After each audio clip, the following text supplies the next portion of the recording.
আমারই চেতনার রঙে পান্না হলো সবুজ, চুনি উঠলো রাঙা হয়ে।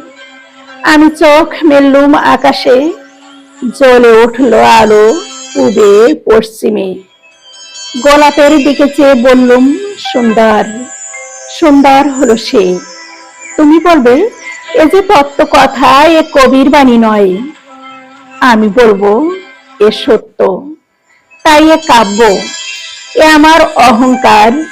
অহংকার সমস্ত মানুষের হয়ে, মানুষের অহংকার পটেই বিশ্বকর্মার বিশ্বশিল্পী।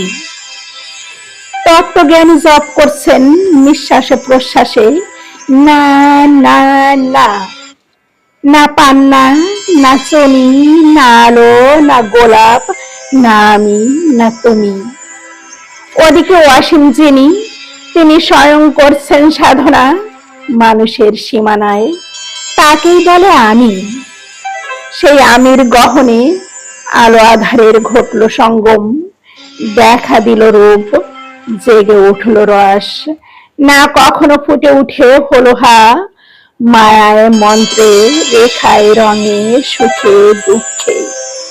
একে বলো না তত্ত্ব। আমার মন হয়েছে পুলকিত বিশ্ব আমির রচনার আসরে। হাতে নিয়ে তুলি, পাত্রে নিয়ে রং। পণ্ডিত বলছেন, বুড়ো চন্দ্রটা নিষ্ঠুর, চতুর হাসি তার মৃত্যুদূতের মতো গুড়ি মেরে আসছে সে পৃথিবীর পাঁজরের কাছে। একদিন দেবে চরম টান তার সাগরে, পর্বতে, মর্তলোকে, মহাকালের নতুন খাতায় পাতা জুড়ে নামবে একটা শূন্য, গিলে ফেলবে দিন রাতের জমা খরচ। মানুষের কীর্তি হারাবে তার অমরতার ভান, তার ইতিহাসে লেপে দেবে অনন্ত রাত্রির কালি।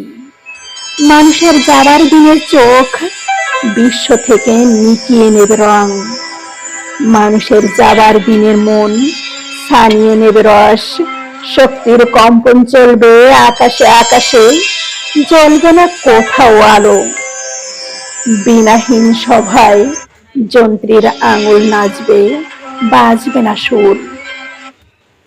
সেদিন কবিত্বহীন বিধাতায় একা রবেন বসে নীলিমাহীন আকাশে, ব্যক্তিত্ব হারা অস্তিত্বের গণিত তত্ত্ব নিয়ে।